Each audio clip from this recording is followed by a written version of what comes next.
সে বলল, আল্লাহ যদি আমার সাথে থাকেন, কেউ আমাকে থামাতে পারবে না।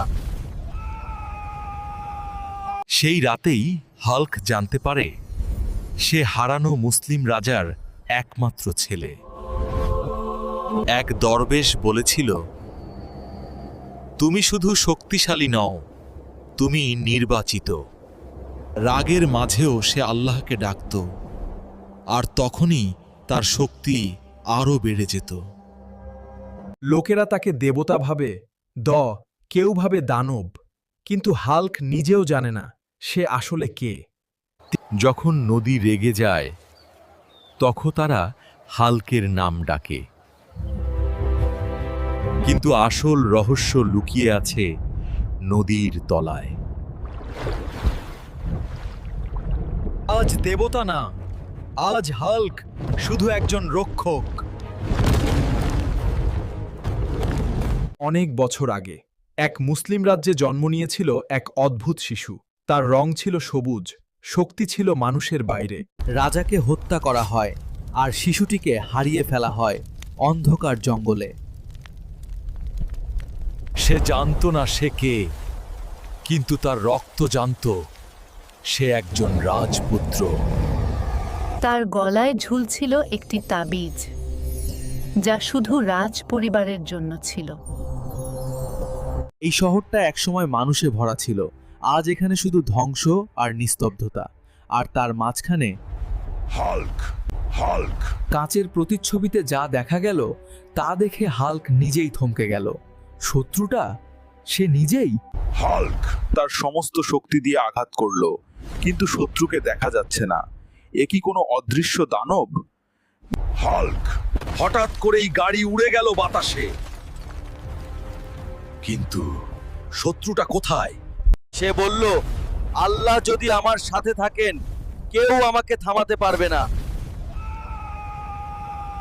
সেই রাতেই হাল্ক জানতে পারে সে হারানো মুসলিম রাজার একমাত্র ছেলে।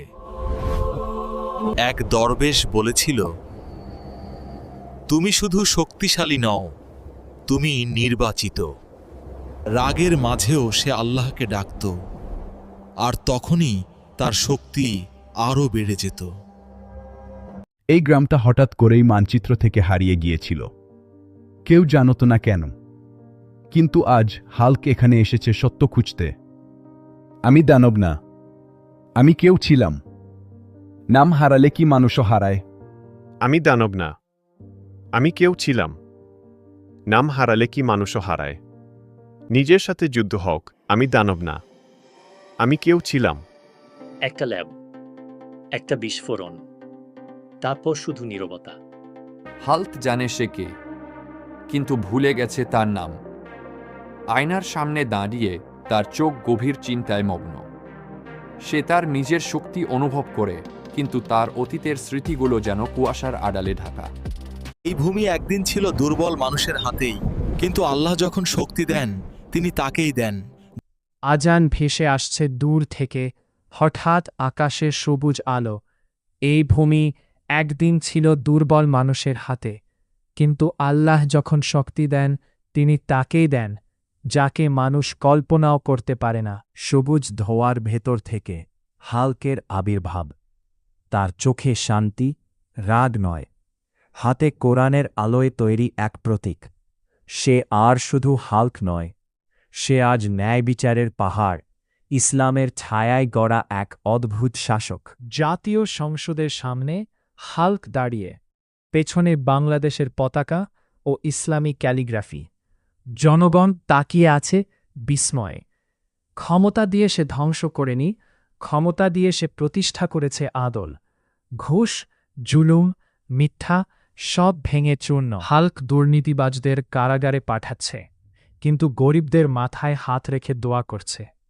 যেখানে মানুষের আইন ব্যর্থ, সেখানে সে দাঁড়ায় আল্লাহর আইনের পাশে। শক্তি তার মুষ্টিতে নয়, শক্তি তার নিয়তে। অন্ধকার কক্ষে বিদেশি শক্তি ও দেশীয় বিশ্বাসঘাতকরা পরিকল্পনা করছে। মানচিত্রে বাংলাদেশ। হাল্কের শক্তির এই শাসন সবারই মেনে নেয়নি।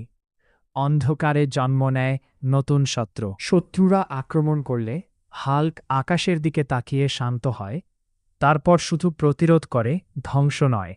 সে চাইলে সব শেষ করে দিতে পারত, কিন্তু ইসলাম তাকে শিখিয়েছে ক্ষমা শক্তির সবচেয়ে বড় রূপ। হজরের আলো, হাল্ক একা নদীর ধারে দাঁড়িয়ে।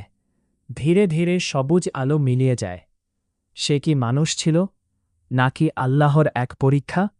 বাংলাদেশ জানে শুধু একটাই, ন্যায় থাকলে হাল্ক থাকবেই।